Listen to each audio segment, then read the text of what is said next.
हामी एउटा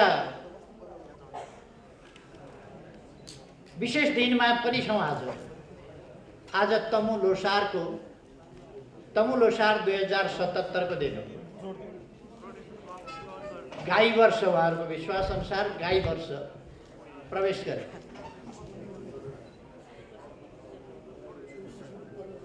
सुदूरपश्चिमको पनि पर्व हो आज पुष 15।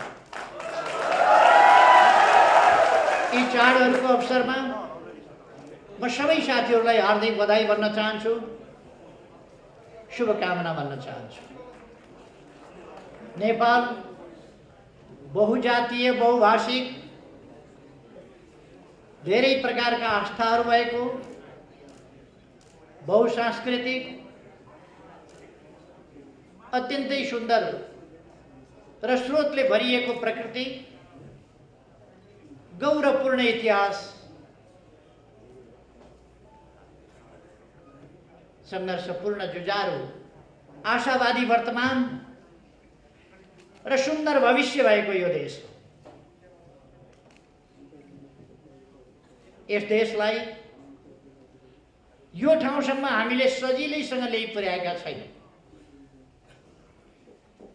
हामीभन्दा अगाडिका अग्रजहरूले विभिन्न लडाईँहरू लडे, बलिदान दिए र परिवर्तनहरू पनि समयानुकूल ढङ्गले ल्याउँदै गए, जागरण ल्याए।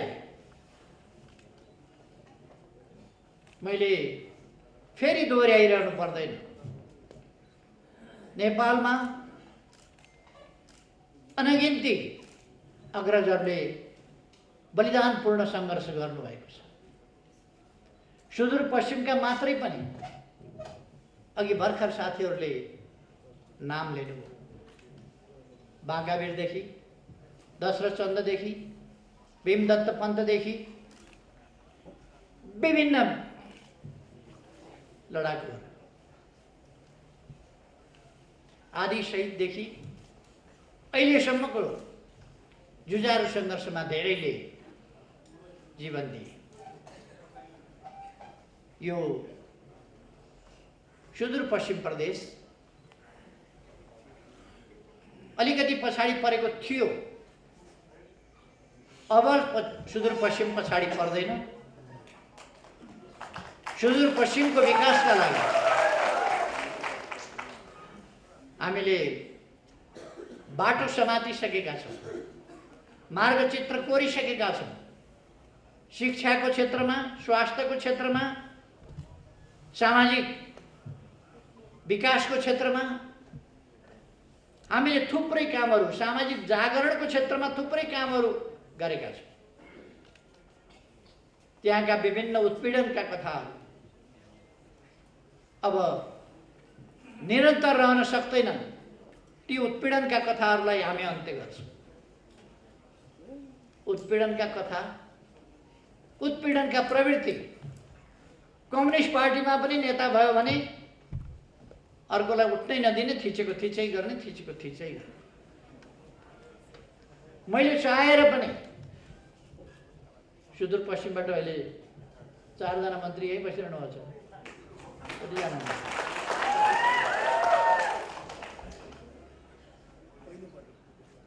सुदूरपश्चिमबाट 4 जना मन्त्री अहिले यहाँ बसिरहनु भएको छ। यो अवस्था ल्याउनका लागि केही मान्छेहरू अगाडि बढ्ने यात्राको डुङ्गा चढ्न मान्नु भएन, किनारमै छुट्नु भयो। उहाँहरूले डुङ्गा अगाडि बढ्न पनि दिनुहुन्न थियो, समाति राख्ने, पछाडि तानी राख्ने। अब उहाँहरू थाक्नुभयो, डुङ्गा उहाँहरूले रोक्न सक्नु भएन, डुङ्गा अगाडि बढ्यो। अब अगाडि बढ्छौँ हामी, उहाँहरू पछाडि छुट्नु। समयको डुङ्गा, गतिको डुङ्गा, अग्रगमनको डुङ्गा अगाडि बढ्यो, उहाँहरू पछाडि छुट्नु। उहाँहरूको सम्बन्धमा म खास केही भनिरहन चाहन्न।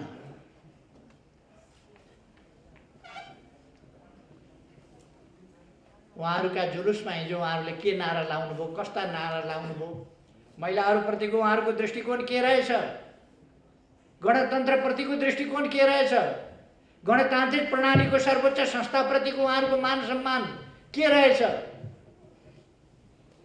त्यो कुरा उहाँहरूले सडकभरि छताछुल्ल छरेर जानुभयो, कतै लुक्या छैन। मैले दोहोऱ्याइरहनु पर्दैन, भनिरहनु पर्दैन। जसको ध्यान आफूमा मात्रै छ, आफ्नो पदमा छ। बोलेको भाषण के थियो? मलाई मान गरेनन्, अपमान गरे। तपाईँहरूले सुन्नुभयो? जसको ध्यानै त्यतिमा छ, अनि देशको ध्यान कसरी हुन्छ?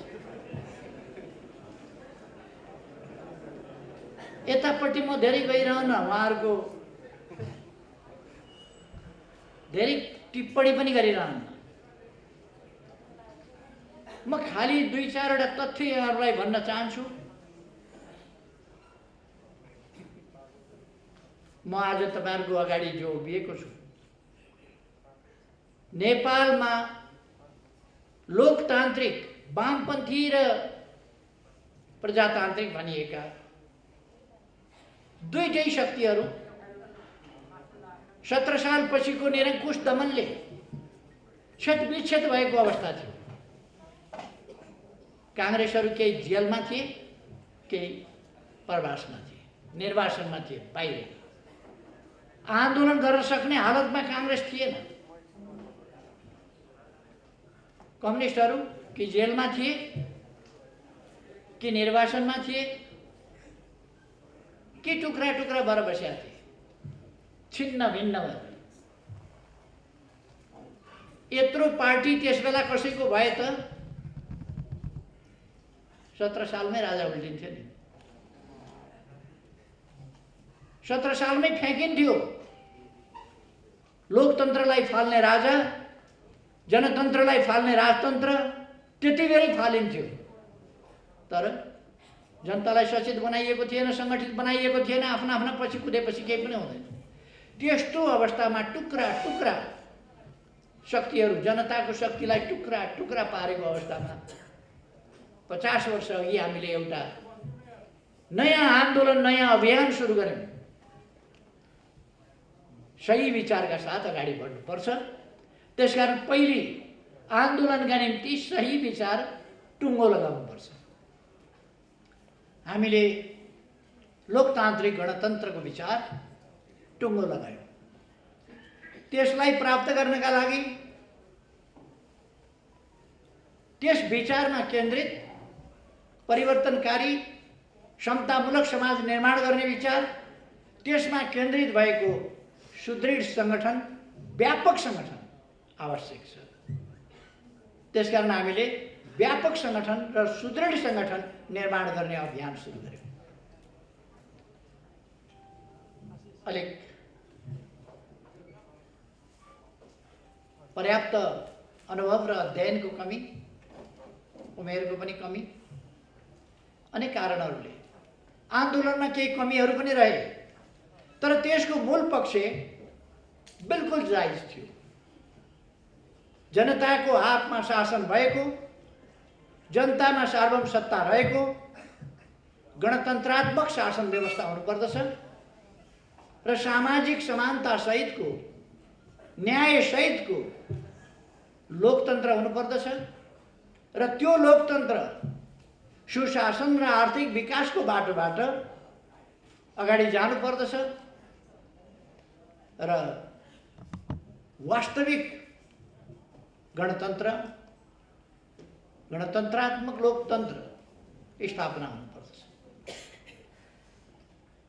त्यसका लागि हामीले पहिले त जनताको शक्तिलाई मजबुत बनाउनु पर्छ भनेर आन्दोलनको एकीकरण, एकता, आन्दोलन विस्तार, संगठन निर्माण, विचारहरूको प्रचार सुरु गर्यौं र आन्दोलन अगाडि बढ्यो। अलिक समय त्यसले धक्का पनि खायो। अरू विभिन्न प्रवृत्तिहरू पनि आन्दोलनमा निस्किए। विभिन्न प्रवृत्तिहरू पनि अगाडि बढे। त्यसपछि विभिन्न समूहहरू पनि सङ्गठित हुन थाले। बीपी कोइरालाले कमेन्ट गर्नुभएको थियो, एउटा ठाउँबाट निस्किएको युवाहरूको एउटा साहसिक आन्दोलनले राष्ट्रिय राजनीतिमा यति प्रभाव पारेको छ भने कांग्रेस पार्टी जस्तो संस्था शिथिल भएर बस्नु हुँदैन। त्यो उठ्नुपर्छ र त्यसले लोकतन्त्रका लागि सङ्घर्ष गर्नुपर्छ। म झापाका युवाहरूको नीतिसँग सहमत छैन, तर उनीहरूको बलिदानसँग, उनीहरूको काम गर्ने भावनासँग, उनीहरूको बलिदानसँग सहमत छु र त्यो बलिदानलाई म प्रशंसा गर्छु। बीपी कोइरालाले भनेको थिए। यसको अर्थ नेपाली कांग्रेसलाई पनि त्यस आन्दोलनले ऊर्जा दिएको थियो। एकीकरण र एकताको नयाँ सिलसिला त्यहाँबाट सुरु भयो। त्यस सिलसिलाले अनेक जागरण ल्यायो, अनेकतिर समूहहरू, अनेक सङ्गठनहरू निर्माण हुँदै गए। एउटा धार झापा आन्दोलनको धारको रूपमा अगाडि बढ्यो। त्यो झापा आन्दोलन, त्यसपछि कोअर्डिनेसन केन्द्र, त्यसपछि नेकपा माले, त्यसपछि एमाले हुँदै अगाडि बढ्यो। अर्को धार न्युक्लियस, चौथो महाधिवेशन, मसाल, कहिले मोटो कहिले पातलो, विभिन्न ढङ्गले त्यो माओवादी हुँदै त्यो अगाडि बढ्यो। र हामीले सोच्यौँ विभाजित रहन दियो भने आफैले आफ्नै विरुद्ध, आफैले आफ्नै बीचमा खण्डन मण्डन जस्ता स्थितिहरू, आफ्नै बीचको प्रतिस्पर्धाले आन्दोलनलाई एकजुट भएर परिवर्तनको पक्षमा लान मद्दत पुर्याउँदैन। त्यसकारण एकताबद्ध हुनुपर्छ। मैले त्यो सोची प्रचण्डजीसँग प्रस्ताव राखेँ। तपाईँ कांग्रेससँग मिलेर चुनाव लडेको थाहा छ हामीलाई, छोरी जिताउन। छोरी जिताउन नसकेपछि मतपत्र च्यातेर प्रजातन्त्रको धुजा पार्न, त्यसका लागि तपाईँ कांग्रेसमा जानुभएको थियो। खासै उपलब्धि केही पनि भएन। हामी मिलौँ, हामी मिलेर अगाडि जाउँ। हाम्रा संविधानको सर्वोच्चताका नीतिहरू, हाम्रा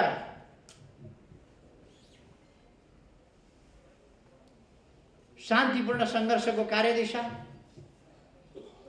यी कुराहरूमा अब सहमत भइसकेपछि अलग्गै अलग्गै बसेर अलग्गै अलग्गै जानुपर्ने अवस्था छैन। यो लोकतान्त्रिक प्रणाली मानिसकेपछि, यो संविधान बनाइसकेपछि, यस संविधान अनुसार अगाडि बढ्ने भइसकेपछि फरक फरक बसिरहनुको आवश्यकता छैन। मिलौँ, चुनावमा मिलेर लडौँ भन्ने कुरा उहाँलाई असाध्य राम्रो लाग्यो। सुनौ लाग्यो। अझ मैले भनिदिएँ, भोलि मिल्नै भएपछि 40% लिनुहोस्। उहाँलाई साह्रै सुन्दर कुरा लाग्यो, साह्रै राम्रो कुरा लाग्यो। हामीले एकताबद्ध भएर चुनाव लड्यौँ।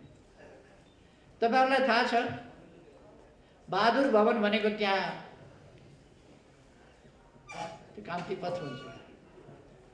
जमलभन्दा उत्तर, दरबारभन्दा पश्चिमतर्फ। त्यहाँको बहादुर भवनबाट मङ्सिर 24 गते आएको प्रतिनिधि सभा चुनावको निष्कर्ष, त्यो निष्कर्ष राष्ट्रपति भवन पुग्न फागुन 2 गतेसम्म। पैदल हिँडेर जाँदा 10 मिनटको बाटो,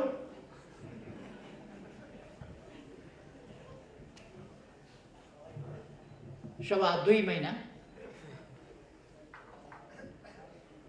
महिना लाग्यो कम्ती। मैले त हेरिराखेको छु के पाकिराखेको छ खिचडी। त्यति बेला पनि चुनाव मसँग मिलेर लड्ने, 40% लिएर लड्ने, कमला कमला राम्रा राम्रा मिठा मिठा ठाउँ छानी छानी खाने, अनि सरकार बनाउन काङ्ग्रेससँग वार्ता गर्ने र हामीसँग बार्गेन गर्ने। मलाई त 5 वर्षको प्रधानमन्त्री दिन्छु भने आज लाज लाग्नुपर्ने होइन? वामपन्थी मिलेर चुनाव लड्ने, दक्षिणपन्थीसँग मिलेर सरकार बनाउने, कस्तो अचम्मको तरिका हो। त्यो छोडिदिनु। फागुन 3 गते म प्रधानमन्त्री हुँदा उहाँले मन्त्री बन्न कोही एकजना पनि नपठाएको तपाईँहरूले देख्नुभएको छ। के पाकिरहेको थियो भित्रभित्र त्यो तपाईँ अनुमान गर्न सक्नुहुन्छ, बुझ्न सक्नुहुन्छ। जहिले पनि म मित्रताले अँगालो हाल्छु, उहाँ धृतराष्ट्रले जस्तो अँगालो हाल्छ। अँगालो त अँगालै मारे हो, धृतराष्ट्रले पनि अँगालै मारे।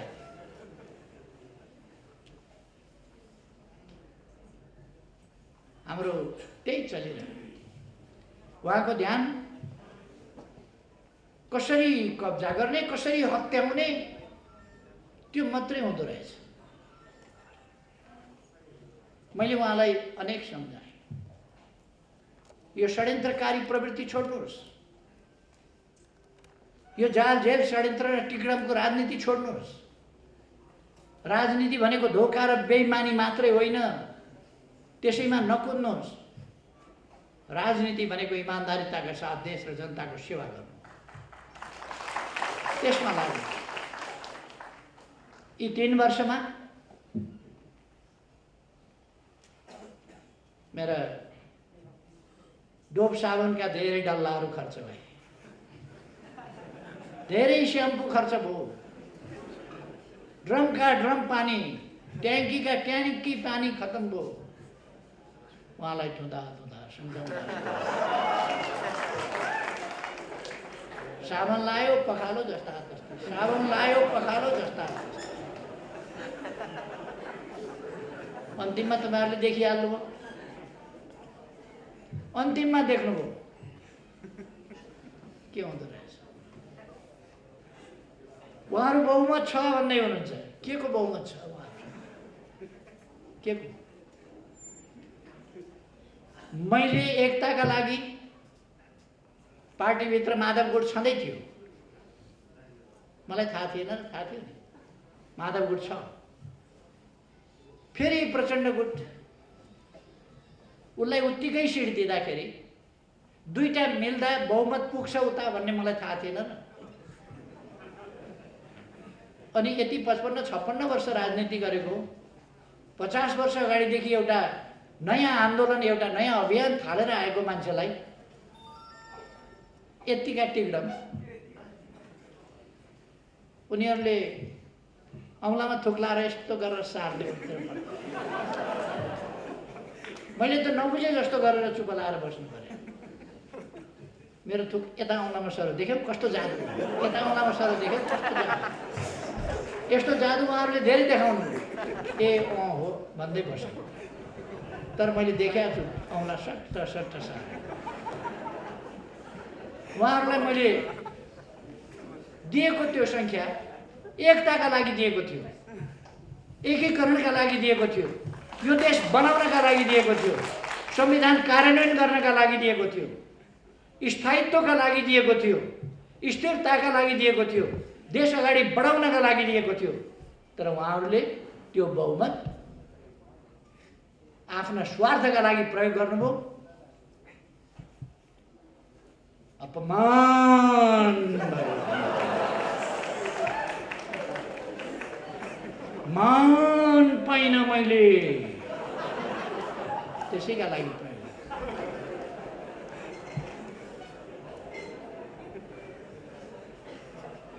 कतिपल्ट सम्झौता गर्ने?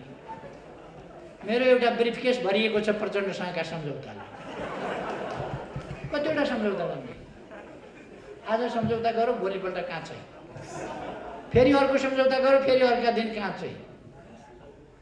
तपाईँहरूले सुन्नुभयो होला, एक दिन आउनुभयो आधा आधा गर्ने भनेका थियौँ, तपाईले चलाउनुहोस् प्रधानमन्त्री। जनताले स्थायित्व चाहेका छन्, तपाईँ नै प्रधानमन्त्री हुनुपर्छ भन्ने चाहेका छन्, त्यो मैले बुझेँ। अहिले म प्रधानमन्त्री हुन खोज्दा राम्रो मानेनन् जनताले। मलाई कार्यकारी अध्यक्ष दिएर काम गर्न दिनुहोस् पार्टीमा। तपाईँ नै अध्यक्ष प्रधानमन्त्री भएर चलाउनुहोस्, प्रथम अध्यक्ष त तपाईँ हुँदै हुनुहुन्छ। उहाँले आफैले भन्नुभयो। मैले भने सचिवालयमा बैठकमा राख्नुहोस् प्रस्ताव। उहाँले आफै सचिवालयको बैठकमा प्रस्ताव राख्नुभयो। मैले हुन्छ भन्ने। भोलिपल्ट मैले गल्ती गरेछु कि क्या हो काम रे? गल्ती गर्नुभयो भने फेरि अर्को दिन सही निर्णय चाहिँ प्रस्ताव राख्नुहोस्, सच्याउनुहोस्। के निर्णय चाहिएको छ त्यो सच्याउनुहोस्। महाधिवेशन अलिक अगाडि नै गर्नु पर्यो। जहिले सकिन्छ तैले गरौँ नि त। जहिले सकिन्छ तैले गरौँ भनेपछि गत वर्ष माघ 14 देखि 19 सम्म भएको केन्द्रीय कमिटीको बैठकले आगामी महाधिवेशन 77 साल चैत 25 गतेदेखि 30 गतेसम्म हुने भन्ने फैसला गरे। उहाँकै अध्यक्षतामा म बैठकमा नि बसेको थिएँ। उद्घाटनमा आएँ, समापनमा आएँ, बाँकी उहाँलाई छोडिदिएँ। उहाँले नै सबै पास गरायो। फेरि पास भइसकेपछि विधान संशोधन गरियो। नछापो कि क्या हो यो विधान? पारित गरिसकियो, केन्द्रीय कमिटीबाट पारित गरिसकियो। उहाँहरू अर्कै कुटबन्दी मलाई पदका लागि जता जानुपर्ने त्यता उहाँहरू कहिले हिँड्नु भएन। 3 महिनाभित्र टुङ्ग्याउने एकीकरण भनेको 2.5 वर्षमा टुङ्गिएन। त्यता विचारै गर्नु। सरकार असफल भयो कराएको कराई गर्नुहुन्छ। संवैधानिक आयोगहरूमा मान्छे नियुक्ति गर्न बैठकै बस्न मान्नुहुन्न। बैठकै बस्न मान्नुहुन्न। अन्तिममा मैले आजिज भएर अध्यादेश निकालेँ। अब मान्छु, अब खुरुखुरु सहमति साथ गर्ने भन्नुभयो। फिर्ता लिइदिनुहोस्, मान्ने अब सहमति साथ। फिर्ता लिएका भोलिपल्टबाट फेरि चाहिँ यसपल्ट फेरि मैले अध्यादेश जारी गर्नै पर्ने भयो। गरेपछि उहाँले कपटपूर्ण ढङ्गले भन्नुभयो, यो अध्यादेश फिर्ता लिइदिनुहोस्। उहाँहरू ममाथि अविश्वासको प्रस्ताव, राष्ट्रपतिमाथि महाभियोगको प्रस्ताव, अरू विभिन्न संस्थाहरूमाथि महाभियोगको प्रस्ताव, यो त लोकतान्त्रिक मूल्य मान्यता संस्थाहरूको मर्यादा केही नराख्ने, सबैलाई यो गणतन्त्र लोकतन्त्र भन्ने नै हुने रहन्छ, कामै नलाग्ने व्यवस्था रहेछ भन्ने पार्ने। उहाँ अहिले पनि भन्नुहुन्छ खसीको टाउको झुन्ड्याएर कुकुरको मासु बेच्ने ठाउँ। अहिले पनि भन्नुहुन्छ। खासमा त्यसो भन्नुहुन्छ, तर अरू कसैले सुन्लान् कि भनेर, कोही छ कि भनेर पनि हेर्नुहुन्छ। उहाँलाई फेरि बेच्नु, बजारमा अर्कै कुरा बेच्नु परेको छ। उहाँ अहिले महान शान्तिवादी देखा पर्नु भएको छ, महान परिवर्तनकारी देखिनु भएको छ, महान जनताको पक्षधर देखिन खोज्नु भएको छ। उहाँले युवाहरूलाई सेन्टिमेन्टमा ल्याएर आन्दोलनमा होमेर कतिका हात छैन, कतिका खुट्टा छैन, कति शरीरमा गोली बोकेर कसैको कमरको ढाडको हड्डी खुस्किएको छ, भाँचिएको छ, बिस्तारा परेका छ। त्यस्तो जिन्दगी बिताउन कति कठिन हुन्छ उहाँलाई के थाहा? उहाँ त आफ्नो पोस्टका लागि मरिमेट्नु भएको छ, आफ्ना परिवारका लागि मरिमेट्नु भएको छ। मैले धेरै भनिरहनु पर्दैन। त्यही उहाँको आत्मकेन्द्रित स्वार्थी प्रवृत्तिका कारणले उहाँ अत्यन्त देशप्रति गैर जिम्मेवार हुनुहुन्छ, जनताप्रति। हिजो आफूलाई साथ दिने साथीहरू, लड्ने बेलामा युवाहरू चाहिए। म तपाईहरुलाई सम्झाउन चाहन्छु, लोकेन्द्र बिष्ट एउटा योद्धा। कृषि गर्नुस् ठीक छ, आन्दोलनै छोडेर कृषि गर्नुपर्ने थिएन।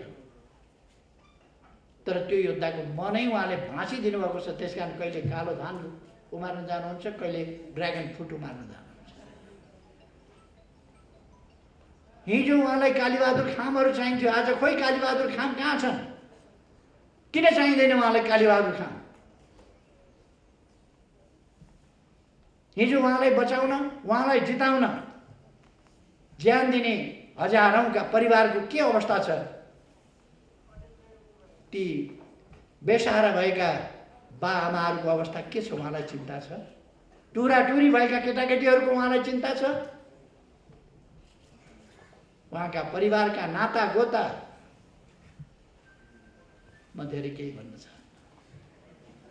तपाईहरु आफैले देख्नु भएको छ, भोग्नु भएको छ, म धेरै केही भन्नु छ। माधव नेपालजीको सम्बन्धमा त मलाई खास टिप्पणी नै गर्नु पर्ने छैन, किनभने उहाँ प्रचण्डको एउटा मामुली कार्यकर्ता हो। उहाँ कार्यकर्ता हुन जानुभएको छ।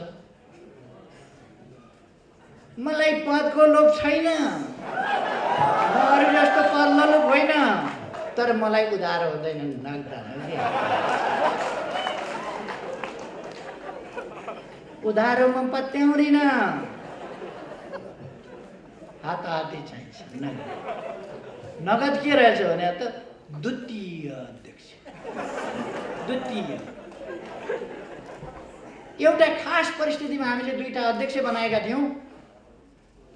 एमालेको अध्यक्ष, माओवादीको अध्यक्ष, दुईटा मिलाएर अध्यक्ष बनाएका थियौँ। दुईटा अध्यक्ष त्यसरी हामीले आन्दोलनलाई एकीकृत गर्नका लागि, आन्दोलन फुटाउन पनि दुईटा तीनटा अध्यक्ष चाहिन्छ।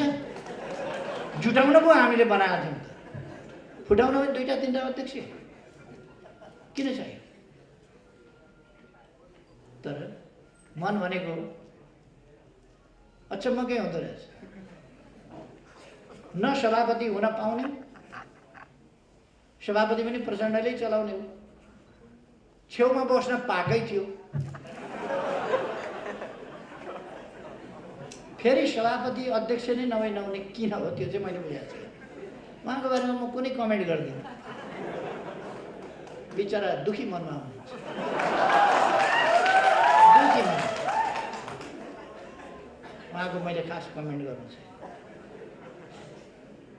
अलिक पछि समय कति लाग्छ म भन्न सक्दिनँ। उहाँहरू हुन त उहाँहरूले वैशाखबाट ओली सिद्धियो भन्नुभएको छ। उहाँहरूको भविष्यवाणी कस्तो नमिल्ने खालको गर्नुहुन्छ भने पोहोरमा बिमारी परे अब मरिहाल्छ भन्नु, त्यो पनि मिलेन। पोहोर परारे म बिमारी परेँ, ब्याङ्कक गएँ उपचार गराउन, काठको बाकसमा फर्किन्छ भने म त प्लेनको सिटमै बसिरहेको। अस्ति म आकस्मिक रूपमा इन्फेक्सन भयो, अपरेसन गर्नु पर्यो। अपरेसन कहिले कहिले जटिल हुन्छ। अब गयो भनेर खुसी।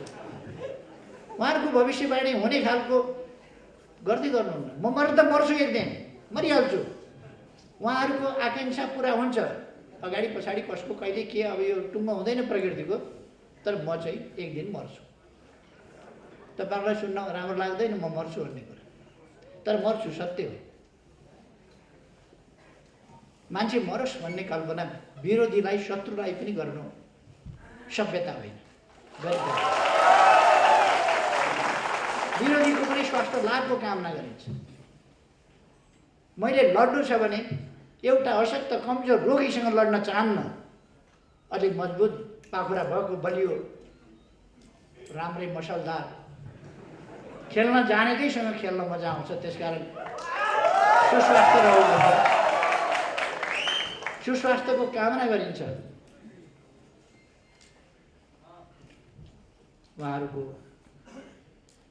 एउटा उहाँहरू भन्नुहुन्छ चुनाव हुँदै हुँदैन भनेर, चुनाव हुँदै हुँदैन भनेर।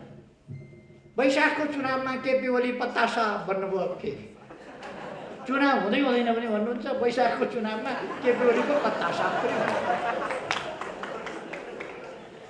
म उहाँहरूलाई भन्न चाहन्छु,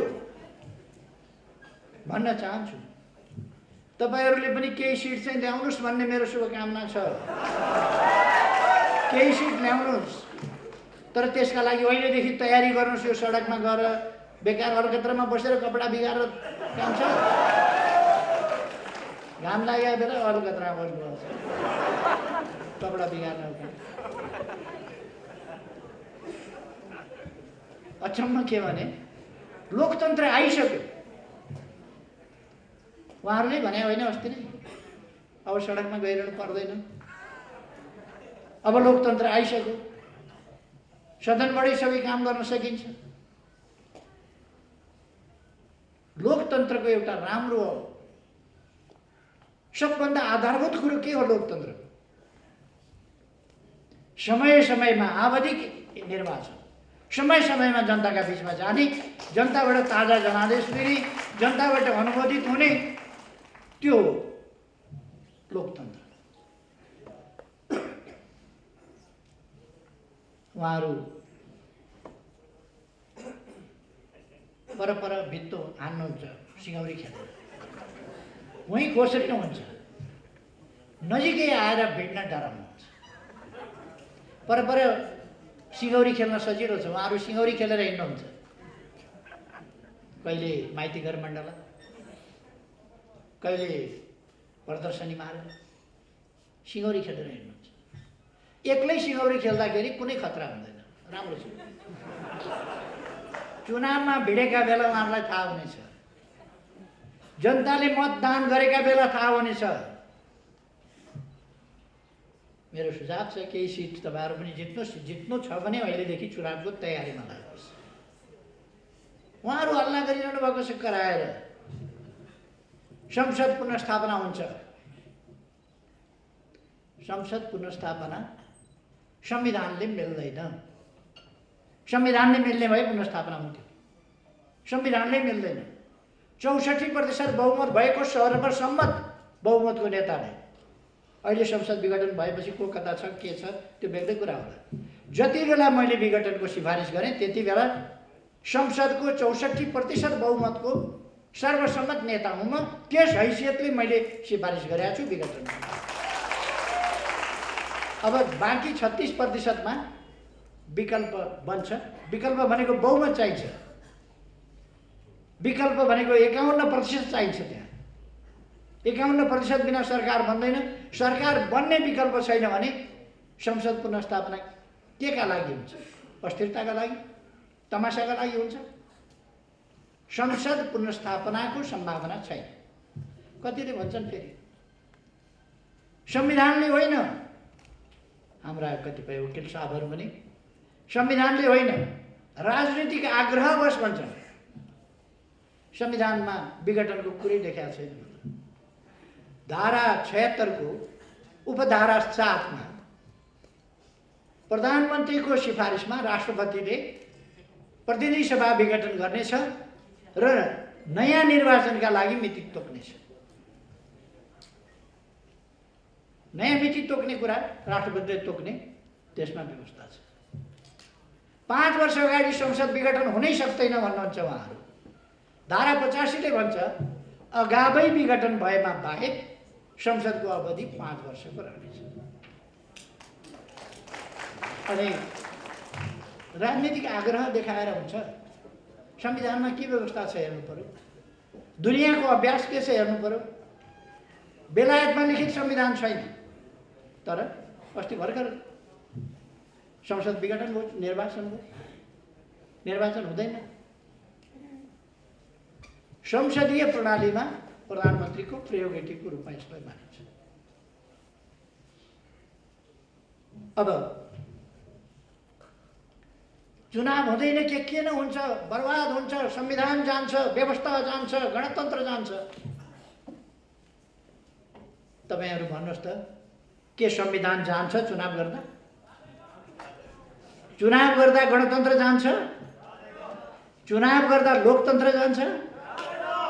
केही पनि जाँदैन। चुनाव गर्दा लोकतन्त्र मजबुत हुन्छ, जनताले आफ्नो ताजा फैसला दिन्छ। र साथीहरूलाई म भन्न चाहन्छु, तपाईहरु ढुक्कले यो देशलाई अन्धकारमा पर्न नदिने अलमलमा फस्न नदिने शक्ति हामी हौँ। हामीले अलमलमा फस्न दिनु हुँदैन। हामी नभएको भए म तपाईँहरूलाई भन्न चाहन्छु, हामी नभएको भए संविधान बन्दैन थियो। तपाईँ हामीले देखाएको छैनौँ कसरी हामी अड्नु परेको थियो, कसरी हामीले अग्ला बढाउनु परेको थियो। हामी यदि हामी नभएको भए नाकाबन्दीको सामना डटेर कसले गर्न सक्थ्यो? कसैले पनि गर्न सक्थ्यो। नेपाल एउटा सार्वभौम सत्ता सम्पन्न स्वतन्त्र राष्ट्र, तर यो देश एउटा देशबाट घेरिएको थियो भूपरिवेष्टितका नाममा। अर्कोतिर पनि छिमेकी छ, त्यताबाट बाटो खोल्न सकिन्छ, त्यताबाट बन्दरगाह प्रयोग गर्न सकिन्छ, त्यताबाट पनि समुद्रमा जान सकिन्छ। विश्वसँगको जमिन मार्फतको सम्बन्ध हाम्रो त्यताबाट पनि हुन सक्छ। हामी नहुँदा त्यो काम इतिहासमा नेपाल यहीँ थियो, चीन त्यहीँ थियो, भारत त्यहीँ थियो। नेपाल यहीँ छ, चीन त्यहीँ छ, तर किन पारवन र उसको यातायातको सम्झौता किन भएन? चीनतिरबाट नाका किन खोलिएन? उत्तरमा अनिकाल पर्छ, अनेक समस्याहरू आइपर्छन्। चीनको बाटो प्रयोग गर्ने सम्झौता किन गरिएन? त्यसका लागि देशको स्वाभिमानलाई, देशको स्वाधीनतालाई र स्वतन्त्रतालाई सम्मान गर्ने र प्रयोग गर्ने आँट, ती कुराहरू चाहिन्छ। हामीले नै ती काम गर्यौँ। तपाईँ हामीले देखेका छौँ। मैले अनेक योजनाहरू सुरु गरेको थिएँ भूकम्पभन्दा पछि, म सरकारबाट हटाइएँ। त्यसपछि म फेरि चुनावपछि सरकारमा फर्केर आउँदा ती कुराहरू जहाँका तै जस्ताका जस्ता। रानी पोखरी शिलान्यास गरेको पहिलोपल्ट, फर्केर अर्कोपल्ट सरकारमा आउँदा त शिलान्यास गरेको ढुङ्गो बिस्तारै सुकिरहेको। केही भएको छ। मै बनाउँछु मेरो धरहरा भन्ने एउटा राष्ट्रिय अभियान लान खोजेको थिएँ मैले। 35-36 करोड कति रुपियाँ उठ्याएको थियो। त्यो अभियानको रूपमा जान पाएन। धरहराको खण्डहर जस्ताको जस्ता। अब केही महिनापछि साथीहरू 22 तला माथि चढेर धरहराबाट काठमाडौँ सहर घुमिघुमिकन हेर्नुहोस्, आनन्दले हेर्नुहोस्, घुमिघुमिकन काठमाडौँ। हाम्रो इतिहासदेखिको धरहरा, उहिलेदेखिको धरहरा पटक पटक भत्कियो। अब नभत्किने गरी बनेको छ धरहरा। अब भत्किँदैन। लोकतन्त्र पहिले खोसियो, मान्छेहरूलाई अलिअलि झस्को छ। 17 सालमा लोकतन्त्र खोसियो। पछि 59 साल, 58 साल र 61 सालमा लोकतन्त्र खोसियो। त्यस्ता झस्काहरू मान्छेलाई छन्। तर त्यति बेला कुखुरा खाने स्याल थियो। कुखुरा खाने स्याल भएका बेला कुखुरा हरायो भनेर स्याल नभएपछि अब कुखुरा हराउँदैन। त्यस बेला राज संस्था थियो। अब राज संस्था छैन। त्यसकारण यहाँ कसैले खोज्न सक्दैन। अर्को कुरा, त्यस बेला जनता पर्याप्त सचेत थिएन। जनता त्यति सङ्गठित थिएन। जनता त्यति एकजुट भएर आन्दोलनमा उत्रिन सक्ने अवस्था थिएन। त्यसै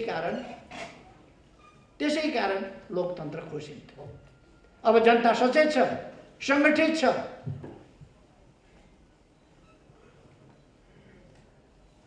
लोकतन्त्र कसैले खोज्न सक्दैन। कसैले लोकतन्त्र अब खोज्न सक्दैन। म साथीहरूलाई आफूमा विश्वास गर्न आग्रह गर्न चाहन्छु। तपाईँ हामी छँदाछँदै गणतन्त्र मास्न सक्ने, लोकतन्त्र खोज्न सक्ने, त्यसलाई अल्मल्याउन, वर्ग ल्याउन सक्ने तागत कोही हुन सक्छ?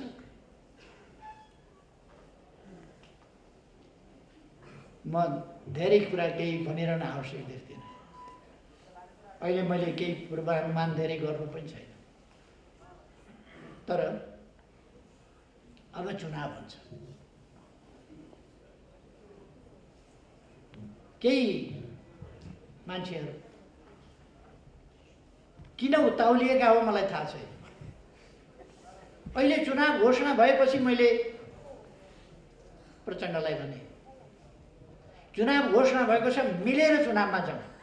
हाम्रा बिचका अन्तर्विरोध थिए भने पनि ती अब चुनावले टुङ्ग्याउँछ।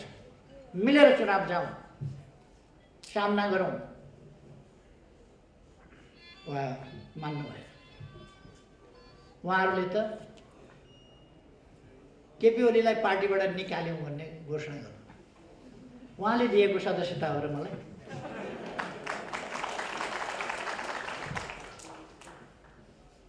म जेलमा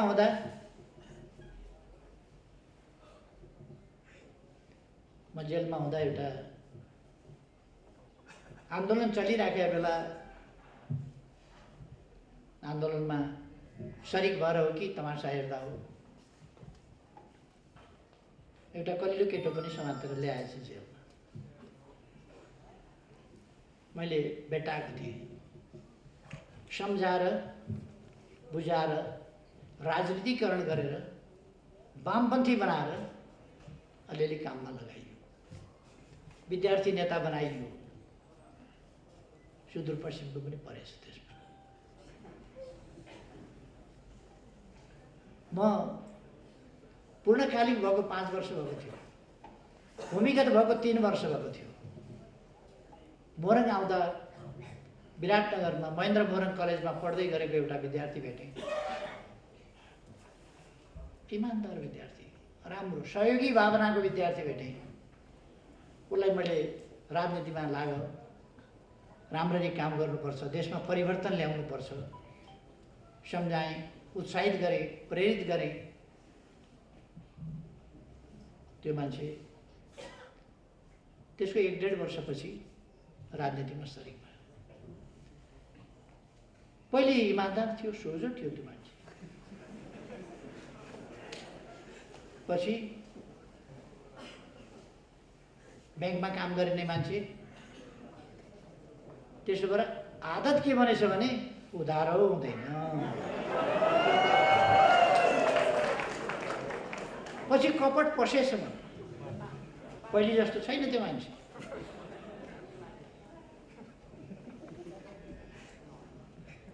मैले धेरै केही नभनौँ,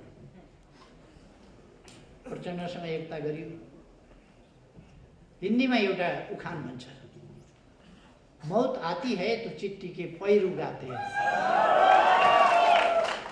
कमिलालाई काल आयो भने पखेटा पलाउँछ अरे। काल नआउँदाखेरि पालभित्र बसिराखेका हुन्छन् कमिलाहरू तातीमै। काल आएपछि पखेटा पलाउँछ, पखेटा पलाएपछि पालभित्र बस्न भएन, बाहिर निस्किएर फुरफुर उड्न थाल्छ। चराहरू घुमिराखेका हुन्छन्, त्यही खोजेर जति फुत्तर निस्केर फुरेर उड्छ, ट्याप्प पार ट्याप्प पार ट्याप्प। अहिले यिनीहरू फुर फुर फुर फुर भएर गाली गरेर हिँडेका छन्, मुख छाडेर हिँडेका छन्, दुलाबाट फुतफुत निस्किँदै फटेफटे गर्दै हिँडेका छन्। यो सबै हिसाब, यिनको विगतको हिसाब जनताले राखेका छ। यिनका जीवनभरिका कामको हिसाब जनताले राखेको छ। यिनका फिटफिटी जनताले ट्याप्प ट्याप्प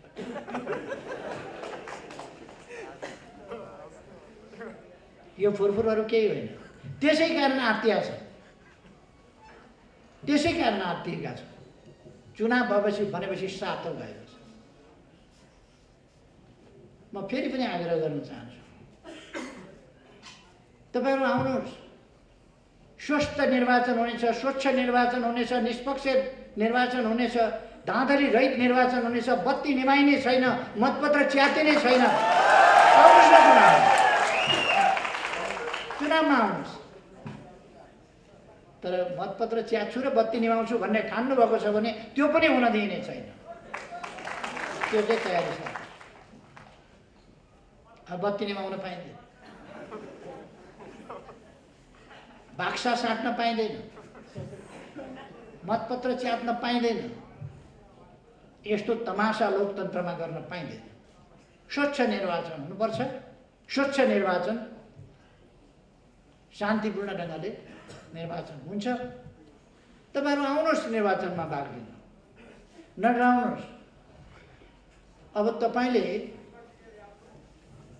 बबुल रोपेर सुन्तला खोज्नुहुन्छ। बबुल भन्ने हुन्छ एउटा मरुभूमिमा काँडादार केही पनि नफल्ने, चरा पनि बस्दैन, त्यो चरा पनि बस्दैन, किन काँडै काँडा हुन्छ, कहाँ भएन, काँडै काँडा। त्यसको मुन्टो मुन्टो चाहिँ ऊँटले खान्छ, ऊँटका गिजाले मात्रै त्यसलाई धान्न सक्छ, मुन्टो मुन्टो खान्छ त्यसको ऊँटले। अनि त्यस्तो रुखो बबुल त्यो रुखो ठाउँमा हुन्छ, फेरि रसिलो मलिलो ठाउँमा हुँदैन, मरुभूमि जस्ता ठाउँहरूमा हुन्छ, रुखा ठाउँहरू। त्यो बबुल रोपेर अनि हामीले सुन्तला खोज्दा हुन्छ। उहाँहरूले पनि बबुल रोप्नु भएको छ जिन्दगीभरि, अहिले अब चुनावमा सुन्तला खोजेर हुन्छ। त्यसै कारण उहाँहरू डराउनुपर्छ। लोकतान्त्रिक अभ्यास हो, तर आउनुहोस् भनेर म आग्रह गर्न चाहन्छु। हाम्रो उद्देश्य स्पष्ट छ। हामी यो पार्टी एउटा शेरनी जस्तै हो, एउटा भगिनी जस्तै हो, जसले आफ्नो बच्चामाथि अघि पछि शान्त बस्छ, तर बच्चामाथि हमला भयो भने बगिनीले जप्पु दिन्छ।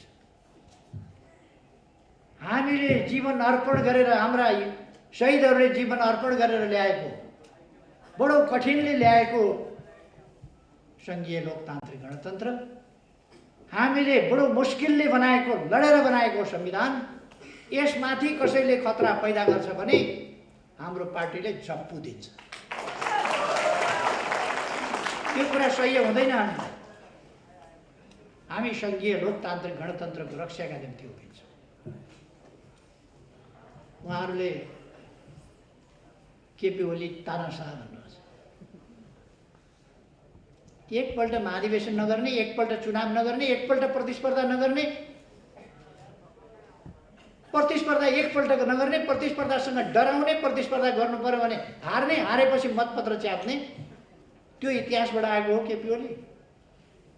केपी ओली चुनावबाट आउँछ। संसदीय दलको नेता चुनावबाट भएको हो। प्रहलाद खनालजीसँग चुनाव लडेर म संसदीय दलको नेता छानिएको थिएँ। पछिल्लो पल्ट कसैले पनि लड्ने आँट गरेन।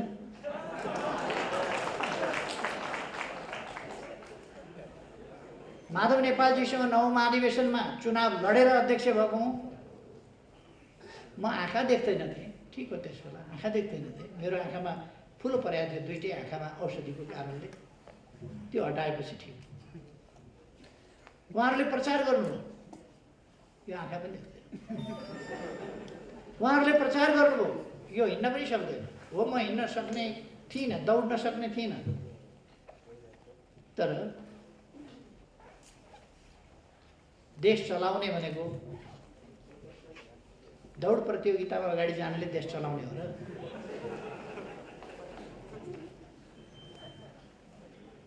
म त्यो महाधिवेशनमा अस्पतालबाट सोझै आएर म चुनाव लडिनँ। माधव नेपालसँग तपाईहरु चुनाव लड्नुभयो, जिताउनु।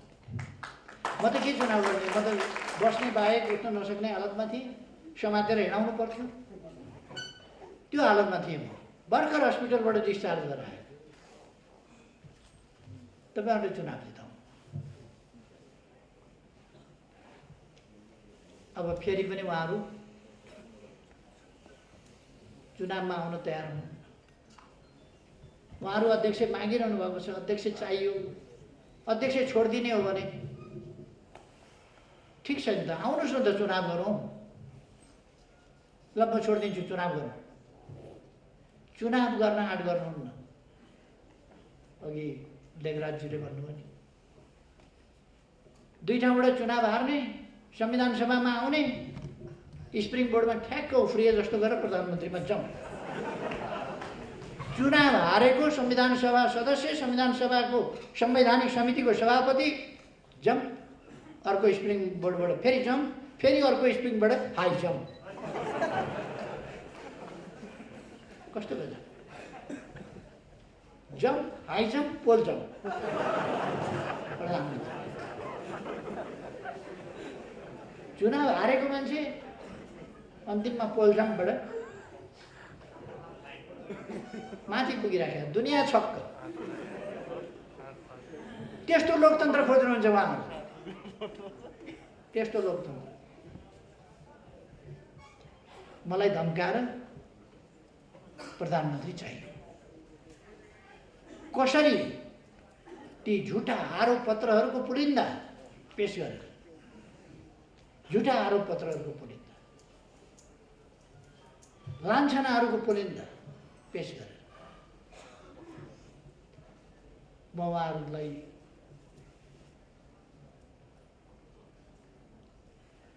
कुनै लान्छना लगाइरहन चाहन्न, किनभने कसैले नदेखा भए पो त्यसको नाक कालो लागेछ भनेर मैले भन्नुपर्ने त कसैले नदेखेको नाक भए पो भन्नु पर्थ्यो। सबैले देखेको नाकमा मैले भनिरहनु पर्छ त्यसको नाक कालो छ, कालो लागेछ भनेर। त्यस कारण मैले भनिरहनै पर्दैन, सबैले देखाएको छ, सबैले जानेको छ। हामी समृद्ध नेपाल, सुखी नेपाली, त्यो राष्ट्रिय आकांक्षा पूरा गर्न दृढ सङ्कल्पित छौँ। त्यो जनताको सपना, त्यो हामी पूरा गरेर छोड्छौँ। यसकारण यस बीचमा महाकाली नदीमा यसभन्दा अगाडि कुन सरकारले पुल बनायो, कुन सरकारले झोलुङ्गे पुल हाल्यो, कुन सरकारले पक्की पुल बनायो, कसले तुइन विस्थापित गर्यो? म त सुदूरपूर्वको मान्छे, त्यतैका पनि नेता भयो होला, त्यतैका पनि प्रधानमन्त्री भयो होला, त्यतैका पनि मन्त्री भयो होला, त्यतैका पनि गृहमन्त्री भयो होला, रक्षा मन्त्री भयो होला, उप प्रधानमन्त्री भयो होला, विभिन्न भयो होला नि, प्रधानमन्त्री नै पनि विभिन्न मान्छेहरू भयो होला। महाकाली पुलमा झोलुङ्गे पुल हाल्न मै पुग्नु पर्यो त।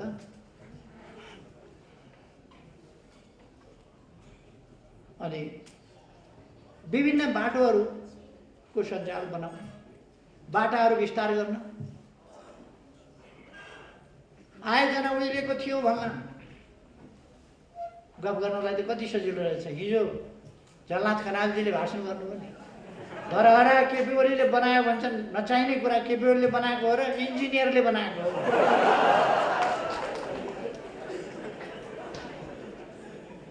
उहाँलाई के थाहा रहन्छ भने इन्जिनियरले डकर्मीको काम गर्दैन, त्यो त नापजोख गर्ने मात्रै हो। डकर्मीले बनाएको हो, तर इन्जिनियरले बनाउँछ, इँटा लाउँछ, के गर्छ भन्ने पर्या रहेछ उहाँलाई। कहिले गएर नजिकै हेरे भए पो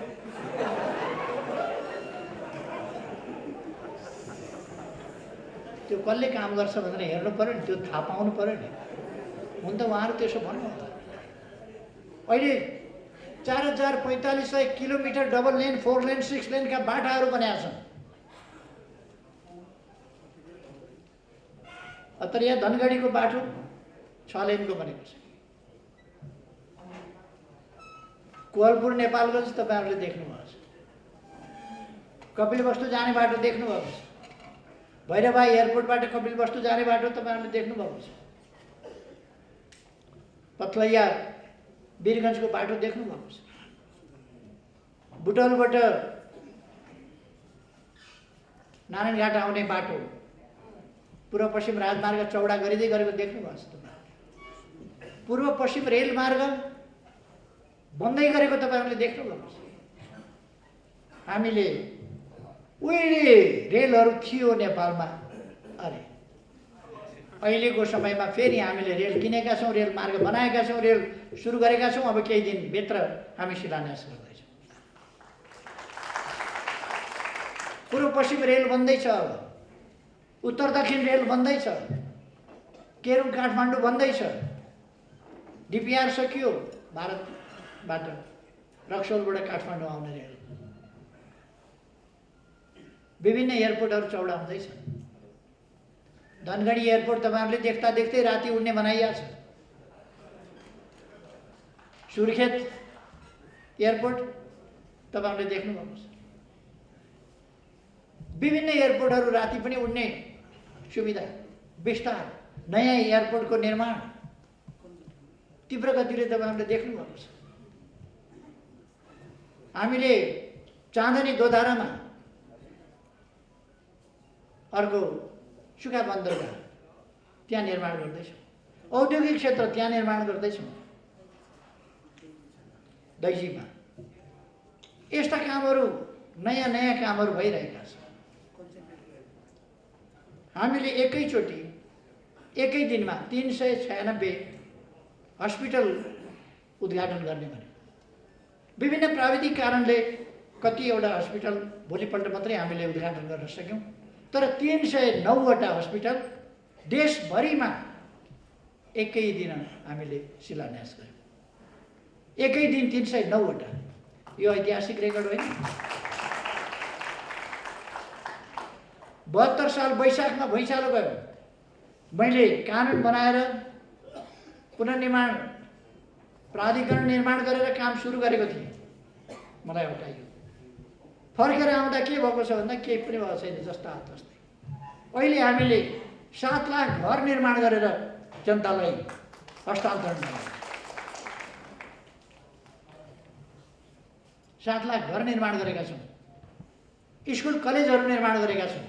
स्वास्थ्य चौकीहरू निर्माण गरेका छौँ। अस्पतालहरू निर्माण गरेका छौँ। स्कुल कलेज मैले भनिसकेँ।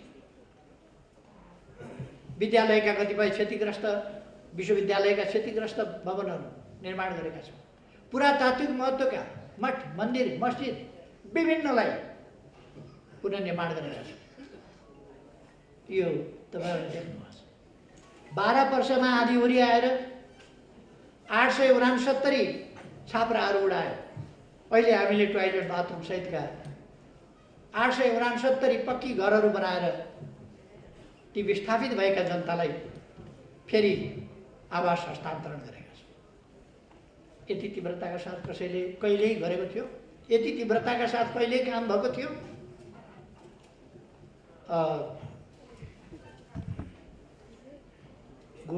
कोभिड-19 यहाँ मात्रै आएको होइन। हामी विकट परिस्थितिमा छौँ। यहाँ मात्रै आएको होइन, दुनियाँमै आएको। तर हामीले मृत्यु दरमा कमी, फैलिन नदिने प्रयास, एउटा टेस्ट गर्ने अवस्था थिएन यहाँ सुरु हुँदाखेरि। अहिले 68 ठाउँबाट एकैचोटि 25,000 को परीक्षण एकै दिनमा हुन्छ। त्यो स्थिति हामीले बनाएको छौँ। अहिले नियन्त्रण गर्दै मृत्यु हुनेको संख्या पनि घटेको छ, संक्रमण हुनेको संख्या पनि घटेको छ र निको हुनेको संख्या चाहिँ बढेको छ। त्यो यहाँले देख्नुहुन्छ। दिनैपछि यो रिपोर्टहरू आइरहेका छन्। त्यसकारण म भ्रममा नपर्न साथीहरूलाई आग्रह गर्न चाहन्छु। हामी काम गर्नका लागि सरकार बनाउने हो, काम गर्नका लागि सरकारमा जाने हो र देश विकास गर्ने हो भने, काम गर्ने हो भने हाम्रो नेतृत्वको सरकार चाहिन्छ, हाम्रो पार्टीको सरकार चाहिन्छ। यो कुरा हामीले जनतालाई बुझाउनुपर्छ। हामीले भ्रम पाल्नु हुँदैन। रामले लङ्कामा एउटा परिस्थितिमा बानर जातका मानिसहरूलाई लिएर लडाईँ गरेका थिए भनेर बाँदरले कुनै घर बनाउँदैन, बनायो कि भत्काउँछ, बनायो कि भत्काउँछ। कतिवटा भत्काइयो लेखकाजीले भनिसक्यो। बनाउने काम गर्दै गर्दैन, भत्काउने काम गर्छ। अब बाँदर लिएर बस्ती बसाउँछु भन्ने ठानेको कहाँबाट? बुरुकको उभियो फेरि अर्का। तपाईँले रुखका हाँगामा बसेर बिचरा दुःख पाएछ भनेर घरमा ल्याउनु भने बस्छ? बोल्नुको निम्ति भएन। उही रुखका हाँगा, त्यो मती हो। तपाईँ हामीले अब आन्दोलनलाई जोगाउनुपर्छ, आन्दोलन जोगाउन पार्टी जोगाउनुपर्छ, हाम्रा उद्देश्यहरू जोगाउन र सफल पार्नका लागि पार्टी जोगाउनुपर्छ, पार्टी विस्तार गर्नुपर्छ, पार्टी फैलाउनुपर्छ। म साथीहरूलाई त्यही आग्रह गर्न चाहन्छु। र यत्रो साथीहरू, यत्रो विघ्न नेताहरू अब आफ्नो ठाउँमा अगाडि बढ्दै हुनुहुन्छ, आफ्नो ठाउँमा फर्किँदै हुनुहुन्छ र एउटा अभियान सञ्चालन गर्दै हुनुहुन्छ। तपाईहरु यी कहाँबाट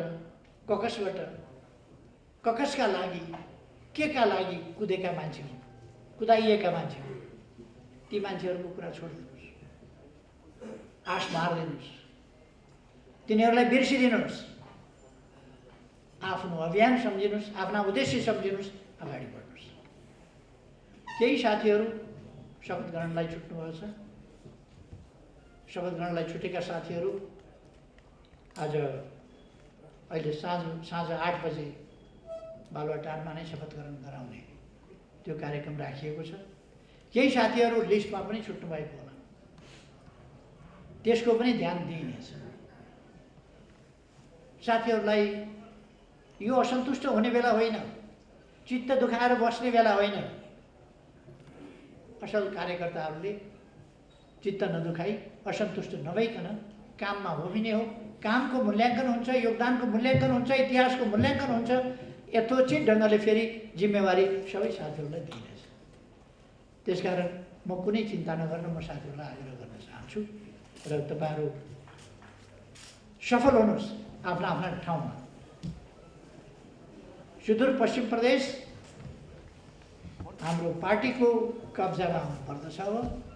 हाम्रो पार्टीले एक छत्र सफलता हासिल गर्नुपर्दछ र सुदूरपश्चिमलाई अब सुन्दर सुदूरपश्चिम मात्रै होइन, विकसित एडभान्स आधुनिक सुदूरपश्चिम